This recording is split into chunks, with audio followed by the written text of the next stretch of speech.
This is Henry Migala with East County Magazine here with Mejgan Afshan, who's running for one of the two seats on the La Mesa City Council.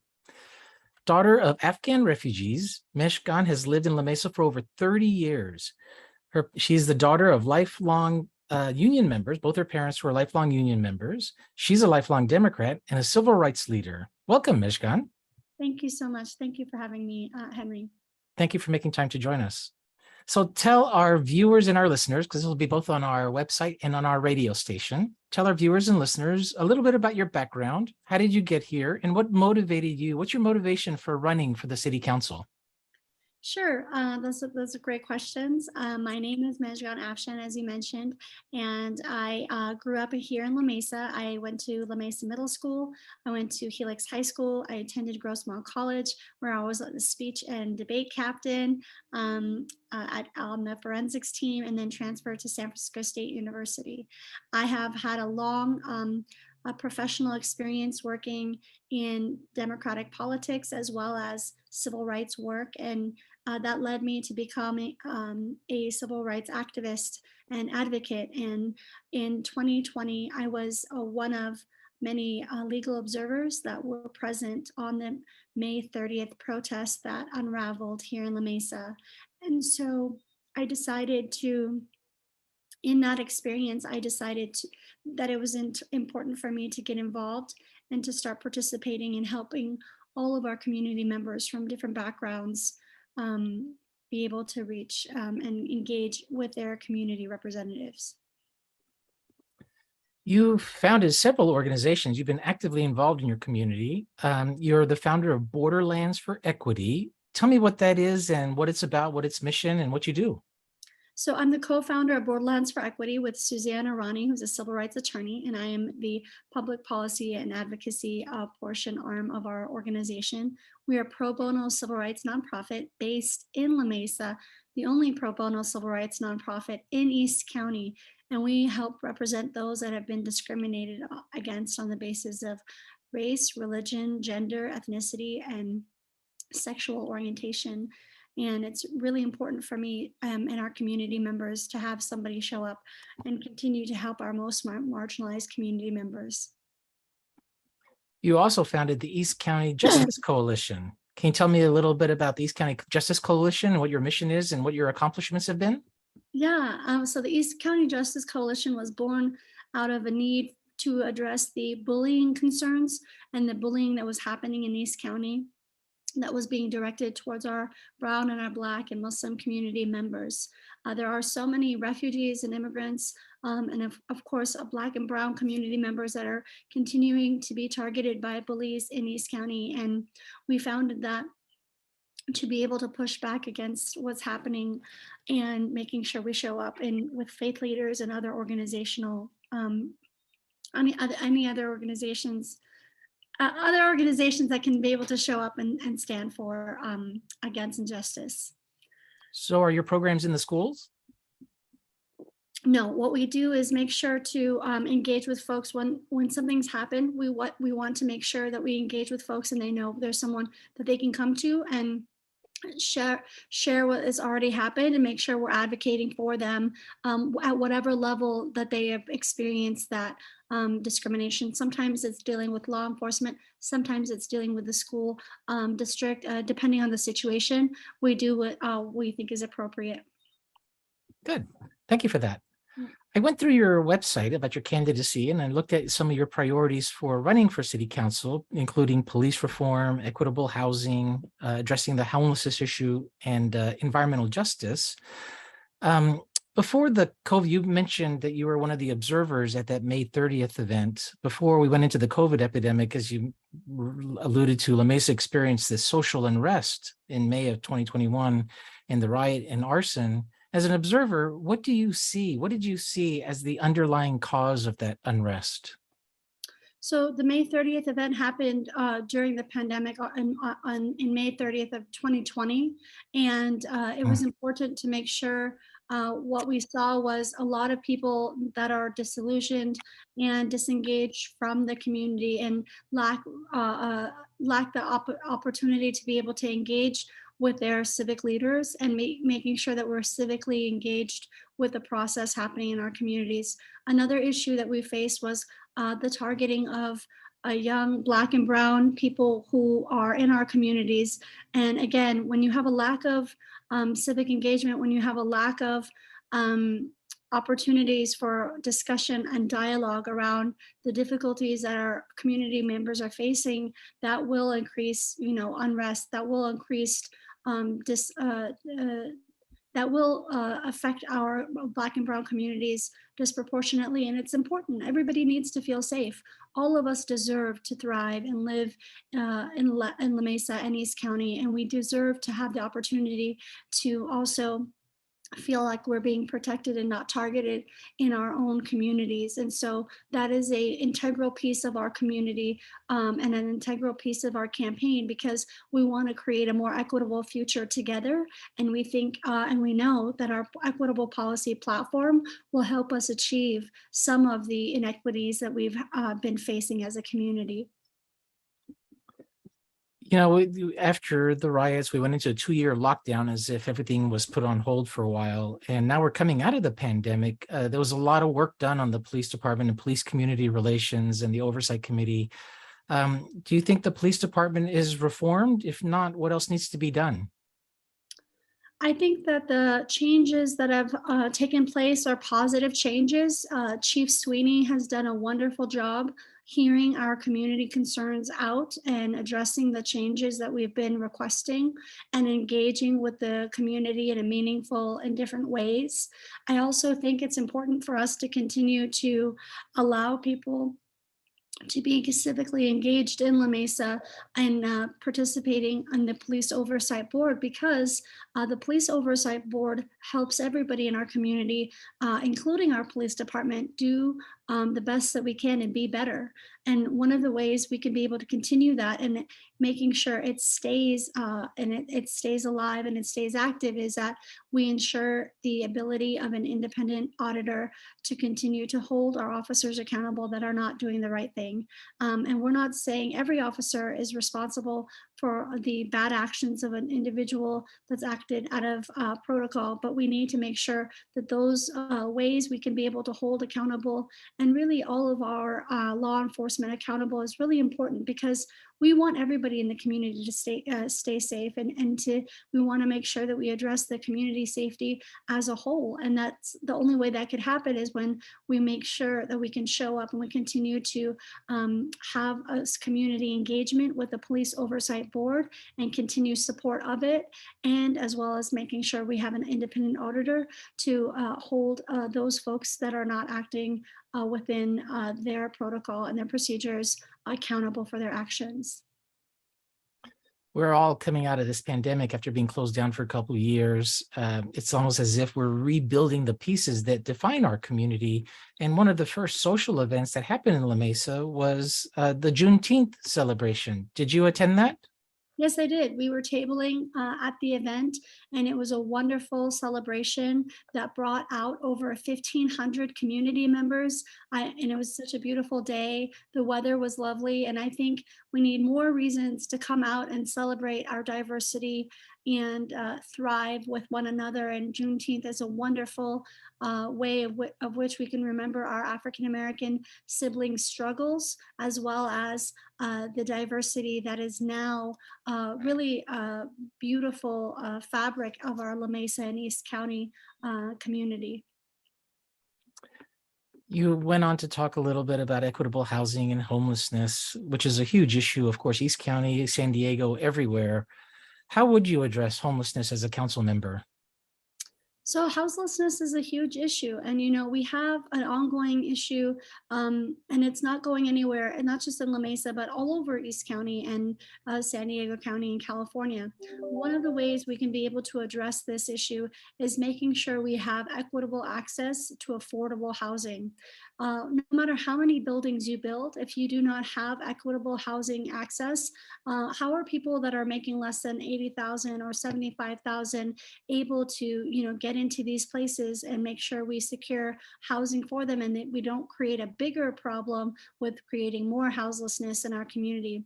And also making sure that we expand programs like the home program that exists here in La Mesa and was begun here in La Mesa as a pilot program to make sure we're expanding mental health resources and facilities, use resources for the people who are suffering the most and that are marginalized in our community.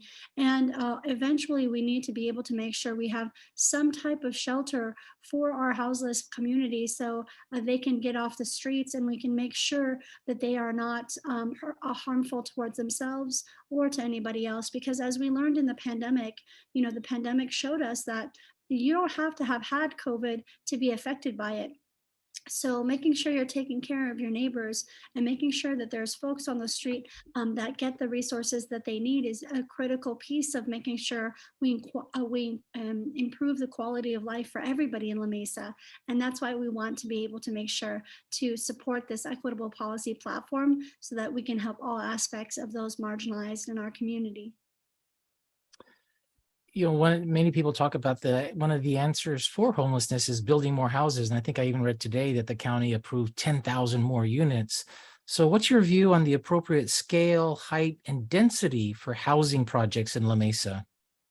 I mean, should we be able to go to high-rise apartments and high-rise low-income housing, or what's your view on scale, height, and density of housing?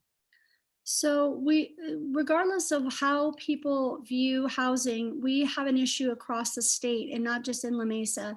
We have way more people than there is places for them to live. And that's not just a problem in La Mesa, that's a everybody that is living issue. And we're not going to address that problem by, pushing everybody out until they all live in Arizona. That just doesn't work.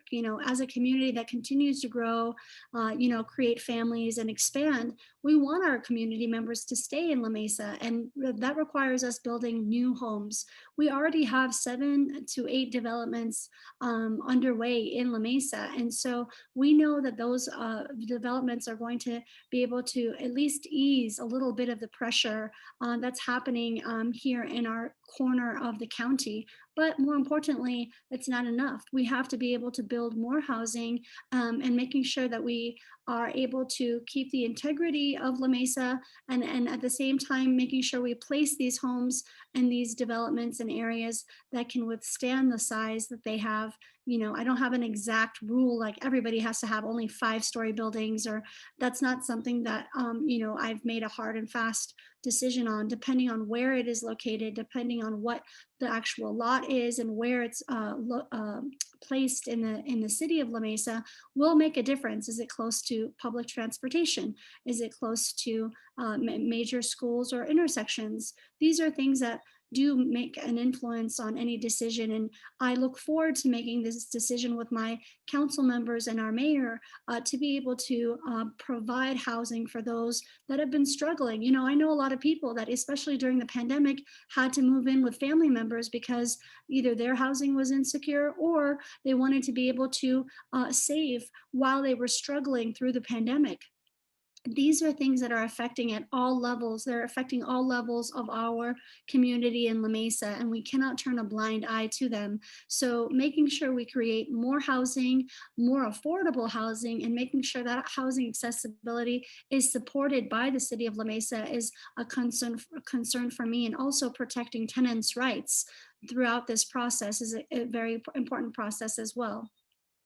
You kind of alluded to this, and it's a good segue. How do you balance the need for more homes versus a concern over parking, community character, and preserving the charm of the historic downtown district in all of La Mesa?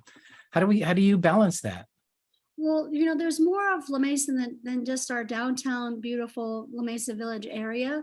And I grew up, not too far, just a few blocks away from La Mesa Village. I live less than 5 minutes away from the La Mesa Village right now. And I think it's important to know that the people who are wanting to keep the integrity of La Mesa, they're not coming from a malicious place. Nobody here is coming from an ugly, malicious place. We want homes and we want a community that is reflective of where we've lived and where many of us have grown up. And we want to continue to provide that for the children and the families that we have that continue to move here and that are growing up here as we speak. So maintaining the integrity and character is a little bit different than addressing the housing needs, because it's not like we're going to take our grandchildren and have them live in the streets.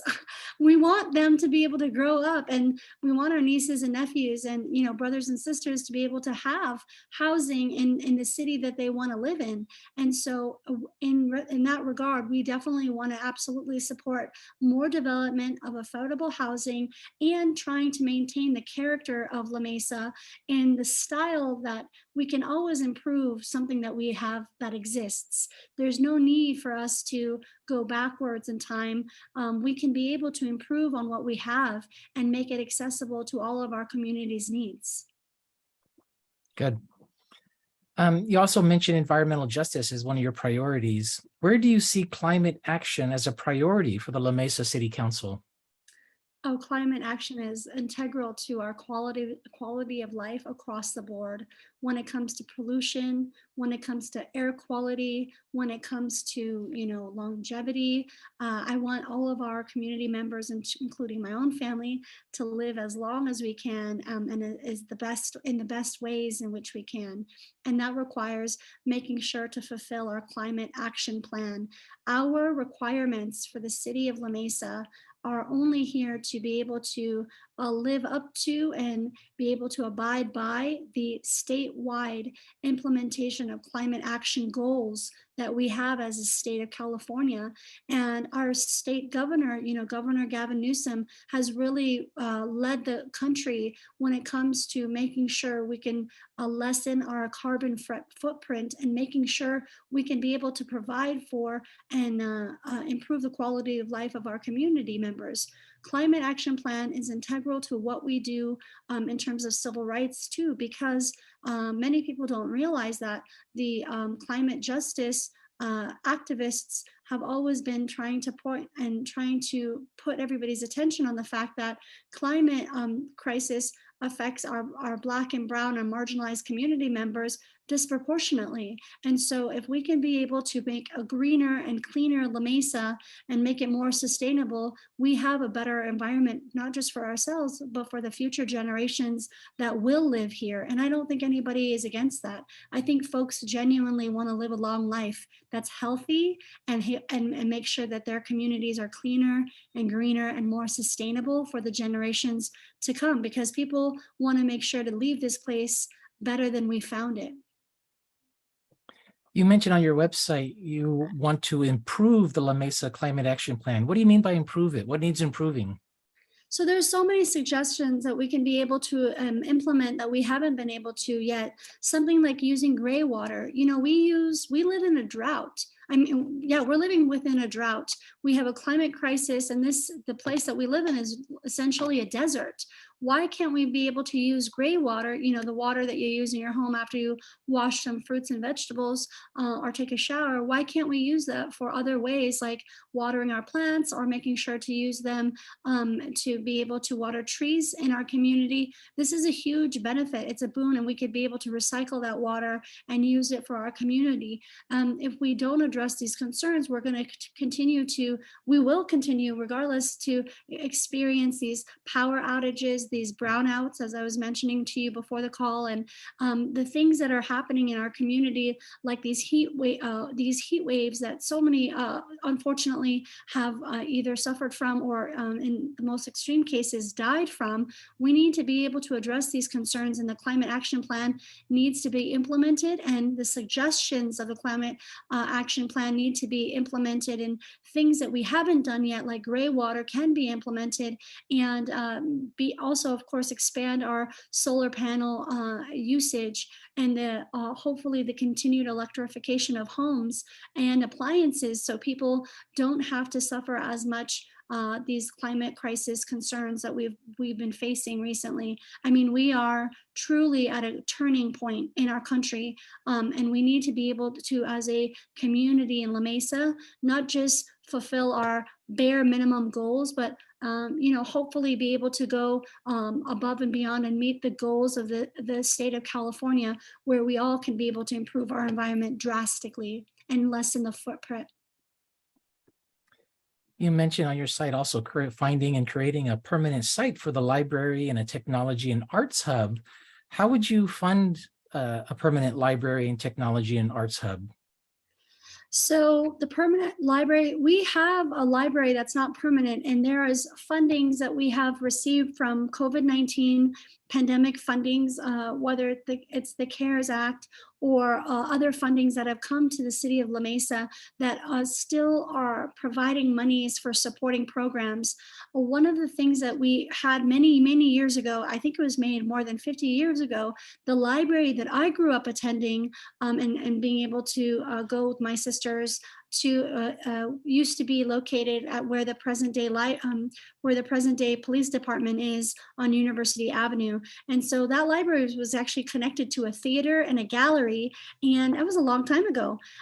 So why can't we have nice things? You know, Henry, it's important for our community to have a permanent place for children to come and be able to read their books. That was one of the most fundamental pieces of my childhood that I loved and my sisters loved. And the children now deserve it. They don't have to be my children. All the kids in our community can and should be able to benefit from a permanent library, and make sure that we have a technology center to help all of our community members that need brushing up on their skills or support when it comes to learning new technologies.